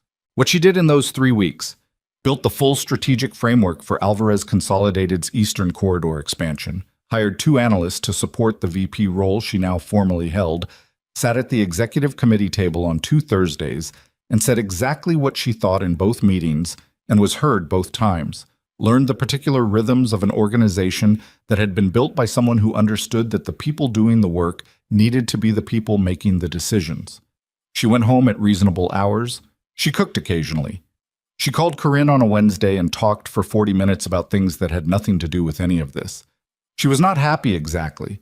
She was something more durable than happy. She was becoming the shape of herself that she had been circling for a long time without landing on. Damon spent those 3 weeks rebuilding, not the alliance, that was gone, and he did not spend energy mourning it. He rebuilt the operational structure of Voss Consolidated the way you rebuild a wall that has been load-bearing without anyone knowing it, carefully, with the full weight of what it had been carrying finally acknowledged and accounted for. He brought in an operational director, a real one, with authority and a budget and a mandate to distribute the weight that had been sitting on one desk for 4 years. He documented systems. He created oversight structures. He held 2 organization-wide meetings and said, in both of them, things he had not said before, about how the organization had been running, about what had been invisible that needed to become visible, about the cost of depending on people without telling them what they were worth. Price, the man who had been promoted into Sable's former role, lasted 6 weeks before requesting a transfer back to his previous position. He was not a bad employee. He had simply been placed in something that was not a job. It was a gap where a person used to be. The new structure didn't need to fill that gap. It needed to not create it again. Victor Voss came to the 32nd floor on a Tuesday, which he had not done in 3 years. He walked through the office without stopping at the outer desk and went directly into Damon's office and closed the door. He stayed for 40 minutes. When he left, the expression on his face was something that people who had worked for him for a long time would have recognized. the expression of a man who has revised his estimate upward. He did not say this to his son. He showed it by leaving without criticism, which from Victor Voss was a form of respect. The certification review for Alvarez Consolidated's Eastern Corridor application was held on a Thursday morning in December. The board convened at 9. Sable sat at the table with Renata and two of their legal team. The review was procedurally clean, the record was uncontested, and the board chair moved through the application with the particular efficiency of someone who has already read everything and has no outstanding concerns. The approval came through at 11:47. Renata shook hands with the board chair. She shook hands with the legal team. She turned to Sable last, and she shook her hand with both of hers. Not a performance, just the gesture of a woman who understood what this particular approval had cost and who it had cost the most. Eastern Corridor, Renata said. Eastern Corridor, Sable said. They walked out of the building into the cold December air, and Renata stopped on the sidewalk and looked at the harbor. The same harbor from the south side, the angle that made it look wider and more honest, and was quiet for a moment. "What's next for you?" Renata said, not asking about work, asking the larger question. Sable looked at the water. "I don't know yet," she said. Renata nodded. "That's a better answer than most people have at your stage." She turned up her collar against the cold. "Don't rush it." They went back to the office. The call from Damon came that evening at 6:44. She was at her desk still, the office mostly empty, the city going dark outside the window in the particular way December cities went dark, earlier than you expected, faster than you were ready for. She looked at his name on the screen. She picked up. "Congratulations," he said. "The approval." "Thank you." She paused. "How did you know?" "Garrett monitors the corridor board filings." A pause. "I asked him to." She looked at the window. "That's something." "I've been wanting to call for 3 weeks," he said. "I know." "I wasn't sure what to say." "I know that too." A silence that was not uncomfortable. A silence that had weight and shape and a history behind it. "Can I see you?" he said. "Not about work, not about any of this." He paused. "Just see you." She was quiet for a moment. Outside, the harbor had gone dark, the city's lights beginning to do their December thing.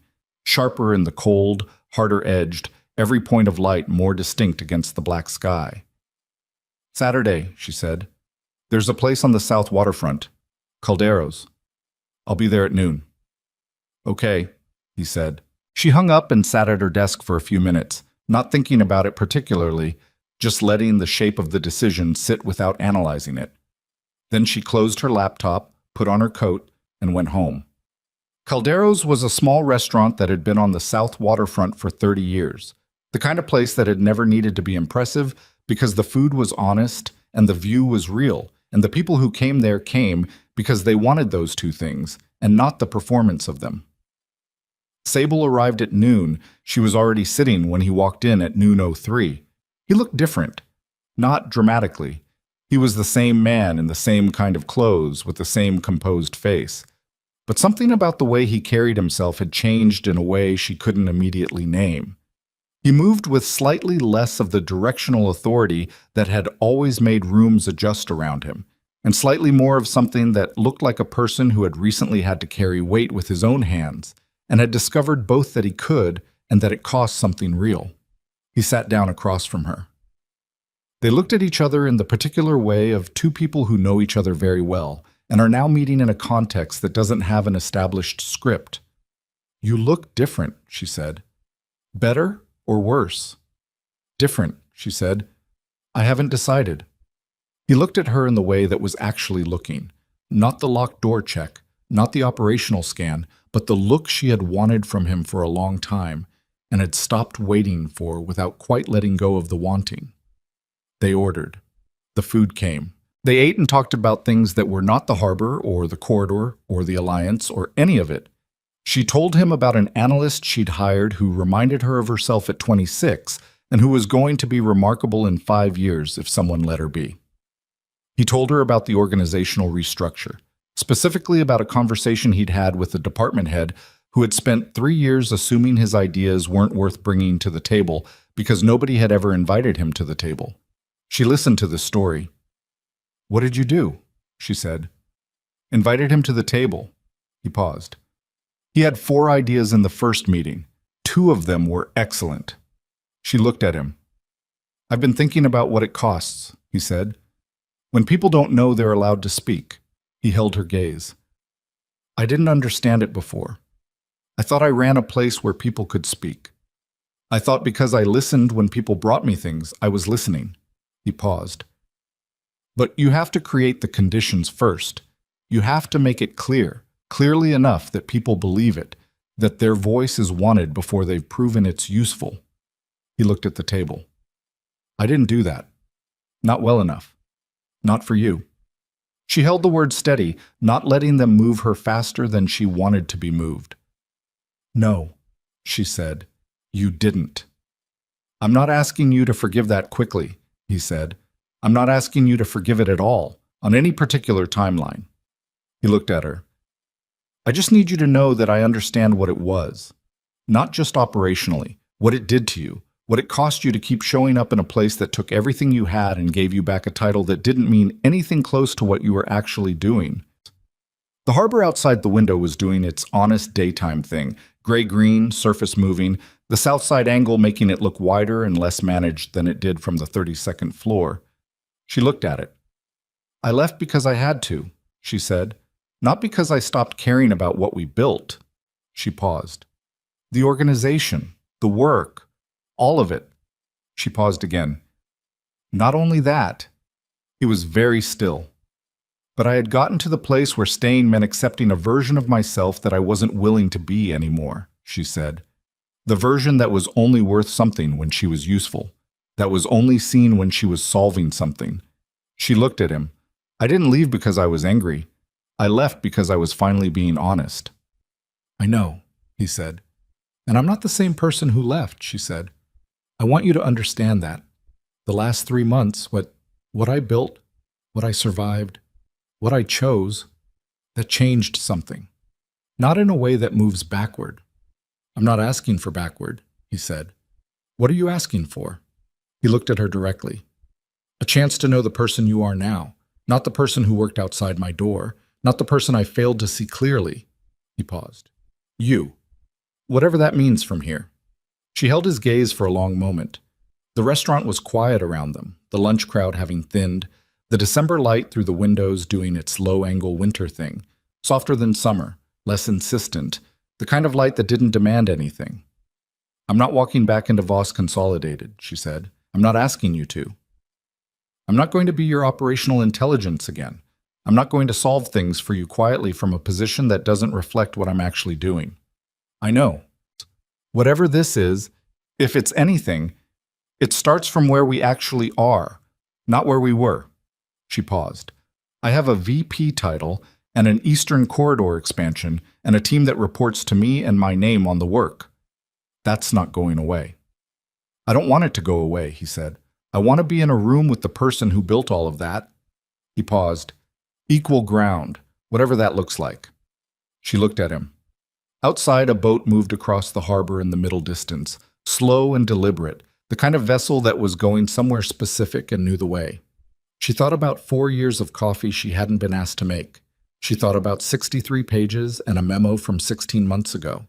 She thought about standing at the elevator on a Friday morning with 2 paragraphs folded in her coat pocket and the city below her and the absolute terrifying clarity of having finally done the right thing for herself. She thought about Document 11 and Berthold's offer and the sound of his voice saying no. She thought about 38 pages filed at 9 at night and Otto Rice saying that's clean work and Damen saying yes, it is. She thought about Renata on a sidewalk in December asking what's next and Sable saying I don't know yet and meaning it as something closer to possibility than loss. She thought about what it felt like to sit at a table where her voice was the first thing anyone wanted, not the last resort. She looked at him across the table. This man who had taken 4 years to see her and 3 months to understand what that had cost, and 1 very long night to choose correctly when it mattered. And she understood something that she could not have understood before she left.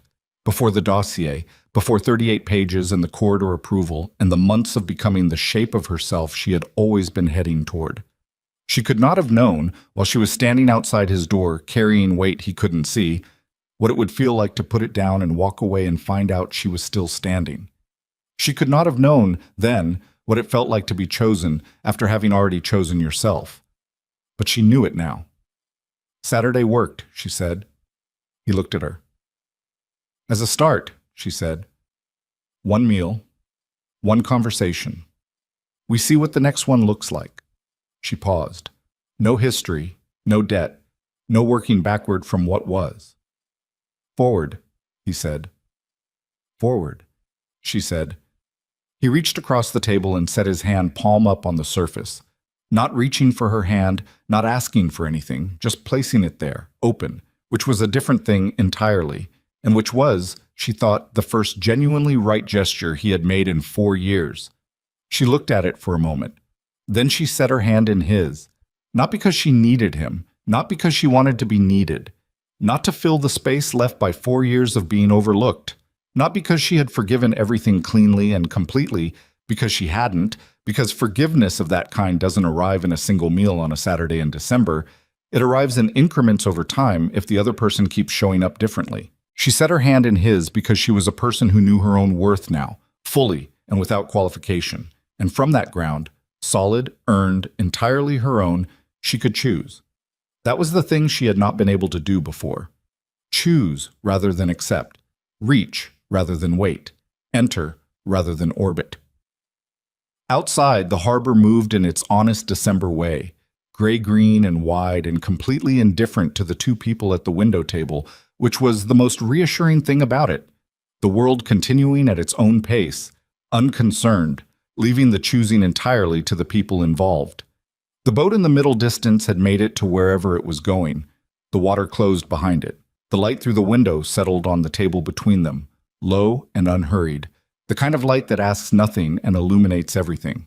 And the woman who had once disappeared behind someone else's name sat in it with her hand in his and her title on a door that was hers and her work on record in a place that acknowledged it and felt the particular and irreplaceable weight of a life that had finally become her own.